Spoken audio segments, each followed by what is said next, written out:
सभी के बीच पहले एक भजन रखती हूँ, उसके बाद कुछ विचार। राम रहीमा कृष्ण करीमा, ईश्वर अल्लाह मेरा है। राम रहीमा मेरा है, राम रहीमा कृष्ण करीमा, ईश्वर अल्लाह मेरा है।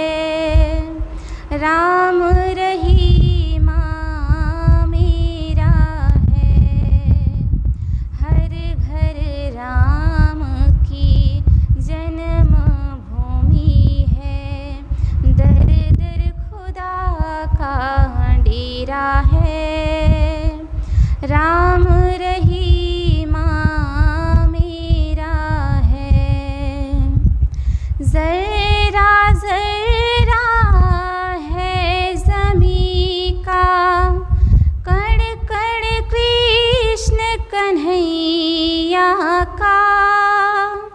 जरा जरा है ज़मीं का, कण कण कृष्ण कन्हैया का। मंदिर मस्जिद गुरुद्वारे, गिरजा घर भारत मैया का। शंख नाद हो अजान से होता है, भारत का ये सवेरा है। राम रहीमा मेरा है, राम रहीमा कृष्ण करीमा, ईश्वर अल्लाह मेरा है। राम रहीमा मेरा है, पूजा या अरदास इबादत, या सजदा या दंड प्रणाम। पूजा या अरदास इबादत, या सजदा या दंड प्रणाम। अलग अलग हैं ढंग सभी के, सब जाते बही उसकी धाम। इंसानों के बीच धर्म का देखा एक बसेरा है। राम रहीमा मेरा है, राम रहीमा कृष्ण करीमा, ईश्वर अल्लाह मेरा है। राम रहीमा मेरा है।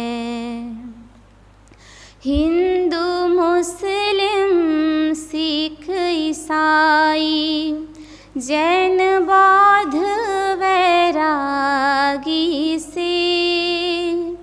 हिंदू मुस्लिम सिख ईसाई, जैन बौद्ध वैरागी से। भारत की धरती पावन है, त्यागी और अनुरागी से। सत्य अहिंसा क्षमा तपस्या, सबका यहाँ पे बसेरा है। राम रहीमा मेरा है, राम रहीमा कृष्ण करीमा, ईश्वर अल्लाह मेरा है। राम रहीमा मेरा है। मुनि मोमिन साधकों, सूफी संत फकीरों से, मुनि मोमिनों सिद्ध साधकों, सूफी संत फकीरों से भरी हुई है गोद हिंद की, मौला पंडित पीरों से। मज़हब है ग्रंथ पंथ का, भारतवर्ष बसेरा है। राम रहीमा मेरा है, राम रहीमा कृष्ण करीमा, ईश्वर अल्लाह मेरा है। राम रहीमा मेरा है, राम रहीमा मेरा है। बोलिए सद्गुरुदेव की जय। मेरे लिए आदेश हुआ है कुछ देर विचार प्रस्तुत करने का, तो आज्ञा पालनार्थ आप सभी के बीच एक बहुत ही महत्वपूर्ण विषय पर कुछ निवेदन करने का प्रयास कर रही हूँ। वह विषय है धर्म। धर्म किसे कहते हैं, या धर्म क्या है, या ऐसा कौन सा काम करें जिससे हम धार्मिक बन जाएं। धर्म जिसके कारण हमारा देश अन्य देशों से अलग है, क्योंकि इस देश से ज़्यादा धर्म के पीछे, अध्यात्म के पीछे कोई और नहीं दौड़ा। लेकिन इस देश से ज़्यादा गरीबी, भूखमरी, अशिक्षा, आलस, पौरुषहीनता, भ्रष्टाचार, भ्रम, अंधविश्वास, रूढ़िवादिता और अन्य देशों में नहीं है। इसका मतलब यही है कि आज तक जिसे हम धर्म समझते आए हैं या अध्यात्म समझते आए हैं, वह असली धर्म, असली अध्यात्म नहीं है। हम आज तक धर्म समझते आए हैं हिंदू, मुस्लिम, सिख, ईसाई, जैन, बौद्ध, यहूदी। लेकिन सच कहूँ तो ना राम धर्म है, ना कृष्ण धर्म है, ना मोहम्मद धर्म है, ना ईसा धर्म है, ना गीता धर्म है, ना पुराण धर्म है, ना वेद धर्म है, ना उपनिषद धर्म है, ना कुरान धर्म है, ना गुरु ग्रंथ साहिब, ना तीर्थ जाना धर्म है, ना हरिद्वार धर्म है, ना मक्का धर्म है। ये सब कुछ धर्म नहीं है। तो धर्म है क्या? प्रश्न उठता है कि धर्म है क्या। थोड़ी गहराई से विचार करें। धर्म शब्द धृत धातु से बना है, जिसका अर्थ होता है धारण करना। अब जिसे हम आज तक धर्म समझते आए हैं, उसके मूल पर जाते हैं। इसके मूल पर है कई महापुरुषों का जीवन।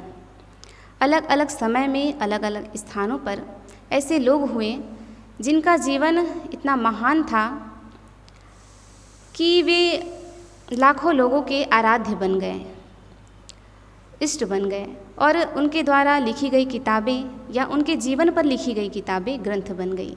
यहाँ तक तो सब सही था, लेकिन इनकी महानता को एक चार दीवारी के अंदर कैद कर दिया गया, जिसे हम मंदिर कहते हैं। मंदिर, मस्जिद, गुरुद्वारा, चर्च, कुछ भी कह सकते हैं।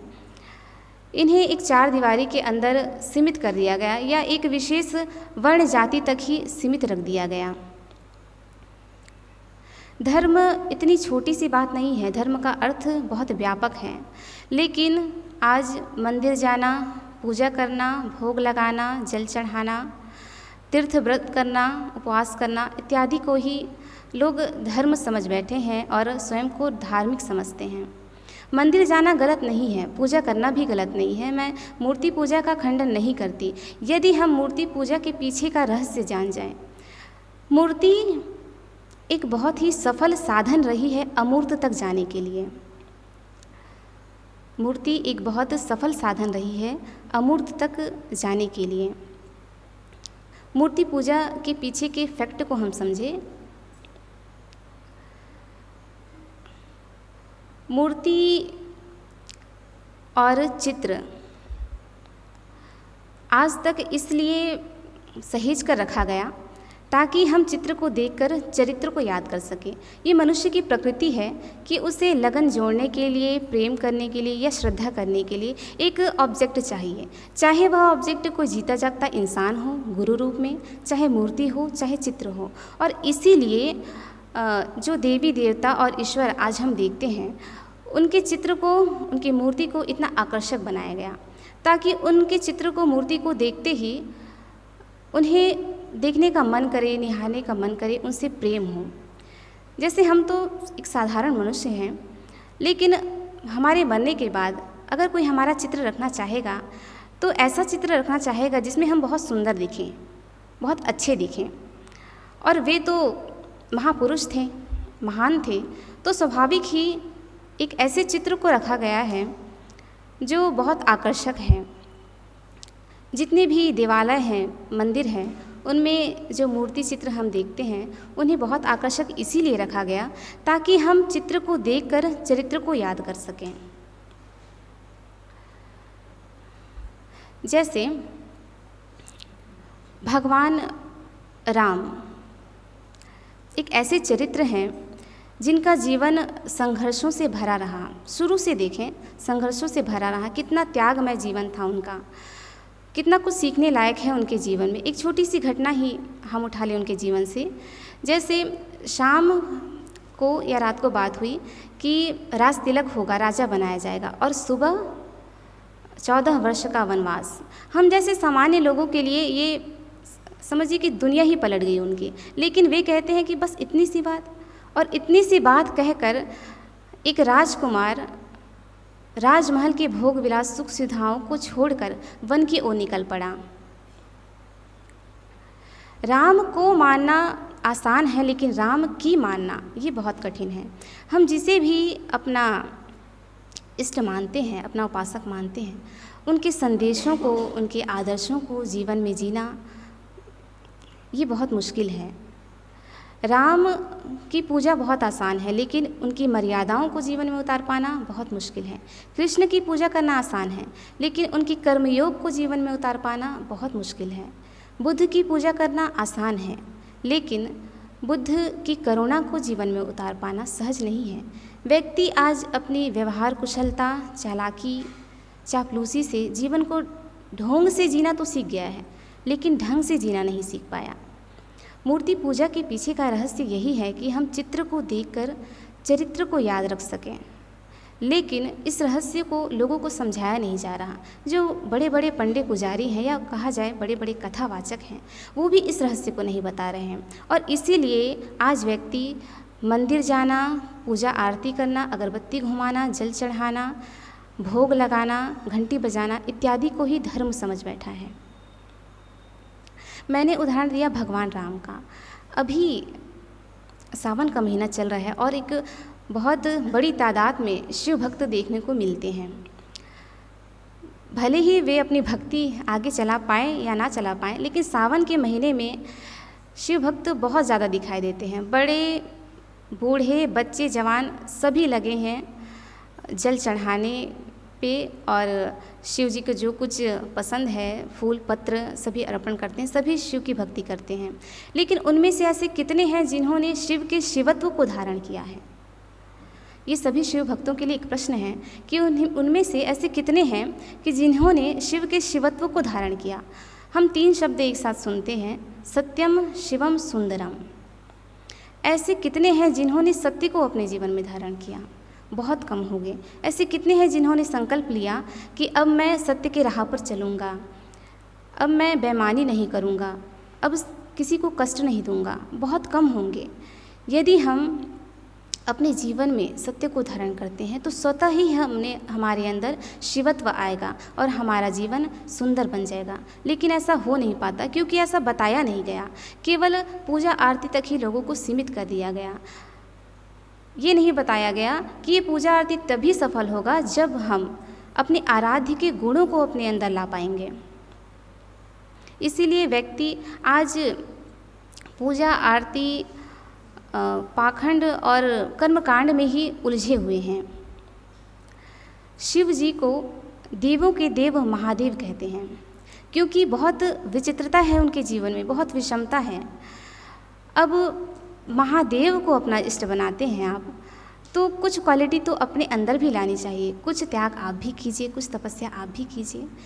जैसे शिव जी की छवि हमारे मन में है, जैसे हमें शुरू से दिखाया गया है कि शिव जी एक तपस्वी थे, क्योंकि दिखाया गया कि वे हमेशा हिमालय पे बैठे हैं ध्यान की मुद्रा में, और इतने दिनों से तपस्या कर रहे हैं कि बाल में जट बन गया है, और इतने ध्यान में मग्न है कि जहरीला सांप रेंग रहा है शरीर पर कुछ पता नहीं चल रहा। अपने प्रभु की याद में इतने लीन हैं, भक्ति में या ध्यान में इतने डूबे हुए हैं कि इन सब कुछ का भी उन्हें भान नहीं है। तो ऐसे हैं शिव, जिनकी भक्ति आज लोग कर रहे हैं, लेकिन इनके जीवन से कुछ ले नहीं पा रहे हैं। शिव जी पर ही थोड़ी और चर्चा करूं, उनके जीवन को या उनके चित्र को ही थोड़ा ध्यान से देखें, थोड़ा अवलोकन करें, तो इतनी विशिष्टता और विषमता है उनके इर्द गिर्द। जैसे शिव जी के जटा से माँ गंगा बहती है, और थोड़ा नीचे आए तो है त्रिनेत्र अर्थात ज्वाला। तो जल और ज्वाला एक साथ, जो कहीं संभव नहीं, लेकिन यहाँ दिखाया गया है। रूपक है लेकिन यहाँ दिखाया गया है, असंभव सी बात। फिर है सिर पर चंद्रमा अर्थात शीतलता, अमृत, और थोड़ा नीचे आए तो है कंठ में विष, तो विष और अमृत एक साथ।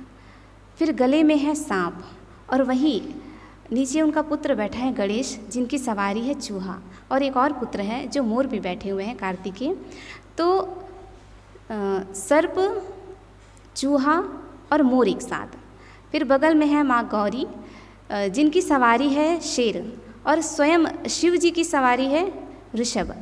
तो बैल और शेर एक साथ, इतनी विषमता। लेकिन उस परिवार का जो मुखिया है वो ध्यान कर रहा है, वो इतना निश्चिंत है। तो ये चीज़ हमें सीखनी है उनसे, ये निश्चिंतता अपने अंदर लानी है। अब अपने जीवन को देखिए, उनसे तो कम ही विषमता है हमारे जीवन में, और इन्हीं में हमें सामंजस्य बैठाना है, इन्हीं के साथ जीना है, और इतना निश्चिंत होकर जीना है जैसा शिव जी जीते हैं, जैसा शिव जी को दिखाया गया है। तो यदि हम अपने जीवन में ये निश्चिंतता ला पा रहे हैं, तब तो शिव जी की पूजा, आराधना, जल चढ़ाना सब सार्थक है, वरना हम केवल ऊपरी भक्ति कर रहे हैं। मैंने कहा कि मूर्त से अमूर्त तक जाने की यात्रा, यदि हम चित्र से चरित्र तक की यात्रा कर पा रहे हैं, तब तो मूर्ति पूजा सार्थक है। क्योंकि चाहे सगुण भक्ति हो चाहे निर्गुण भक्ति हो, अंतिम ध्येय, अंतिम लक्ष्य सबका एक ही है, निर्भय जीवन, निश्चिंतता, आनंदमय जीवन, प्रेममय जीवन। मैंने कहा कि मूर्ति एक बहुत ही सफल साधन रही है अमूर्त तक जाने के लिए। इसका एक सटीक उदाहरण मीराबाई, जिनके बारे में हम सब जानते हैं, और वे एक सगुण भक्ति धारा की एक बहुत बड़ी कवियत्री हुई हैं। कवि लेखक बहुत हुए हैं, महापुरुष भी बहुत हुए हैं, लेकिन सबको जान पाने के लिए खोज करना पड़ता है, पढ़ना पड़ता है। लेकिन मीराबाई एक ऐसा चरित्र है जिनके बारे में हमने पाठ्यक्रम में पढ़ा है। हमारे पुस्तक में उनके कुछ कविताओं को, कुछ भजनों को ऐड किया गया, इसलिए हम उनके बारे में सहज ही जानते हैं। तो मीराबाई सगुण भक्ति धारा की एक कवियत्री थी और कृष्ण उपासक थी, कृष्ण उनके आराध्य थे। लेकिन सुनिए कि वे अपने भजन में क्या लिखती हैं। वे कहती हैं, पायो जी मैंने राम रतन धन पायो, पायो जी मैंने राम रतन धन पायो, वस्तु अमोलिक दी मेरे सद्गुरु, वस्तु अमोलिक दी मेरे सद्गुरु, कृपा कर अपनायो, पायो जी मैंने राम रतन धन पायो, पायो जी मैंने राम रतन धन पायो। जन्म जन्म की पूंजी पाई, जन्म जन्म की पूंजी पाई, जग में सभी खोवायो पायो जी मैंने, राम रतन धन पायो, पायो जी मैंने, राम रतन धन पायो। मीराबाई है तो कृष्ण की भक्त, लेकिन कह क्या रही हैं कि पायो जी मैंने राम रतन धन पायो। तो यहाँ अयोध्या वाले श्री राम की चर्चा नहीं हो रही है, वे अयोध्या वाले राम की बात नहीं कर रही हैं। वे कह रही हैं कि मैंने आत्मधन को पाया, आत्मा राम रूपी धन को पाया।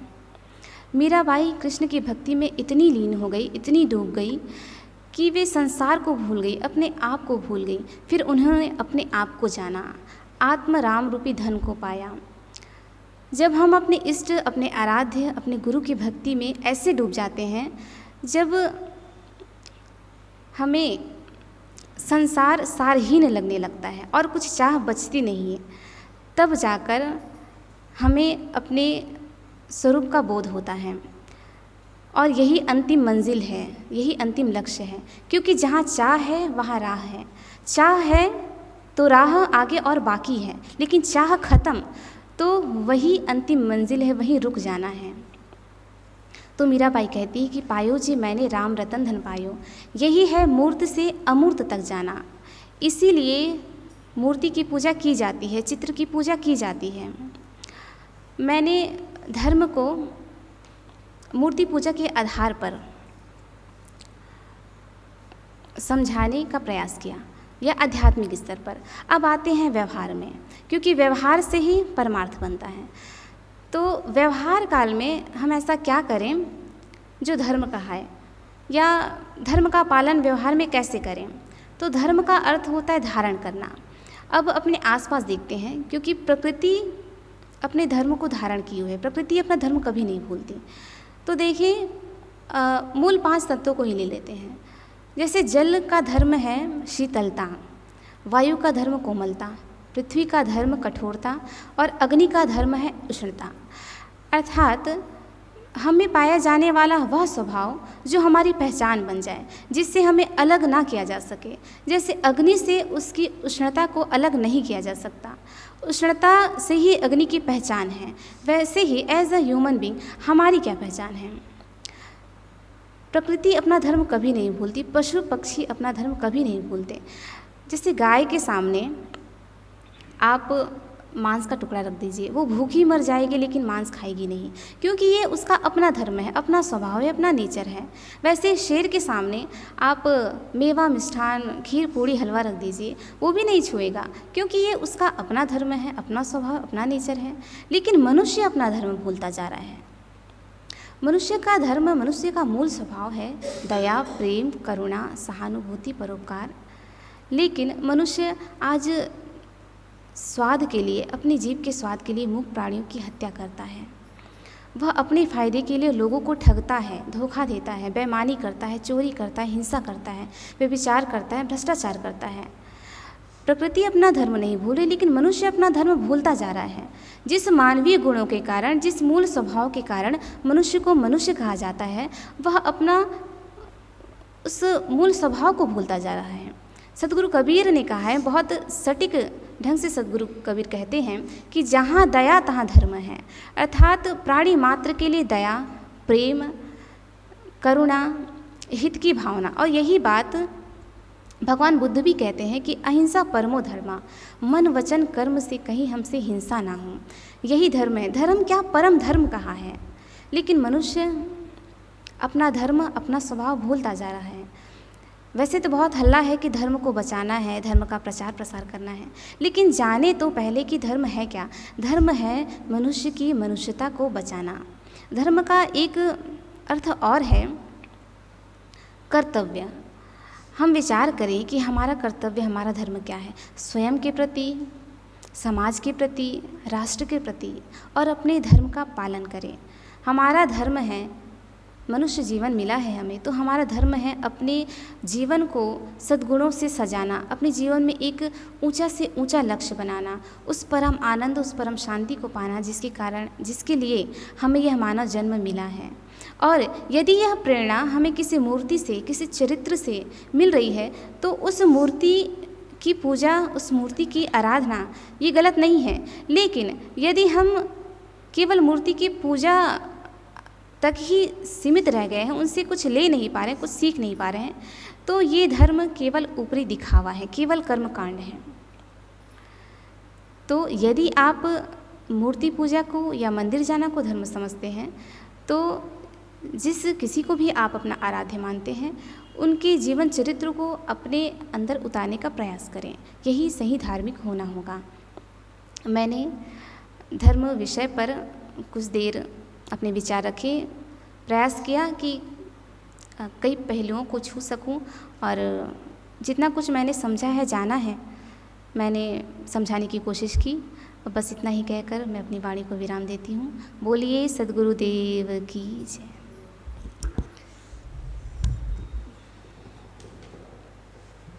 बोलिए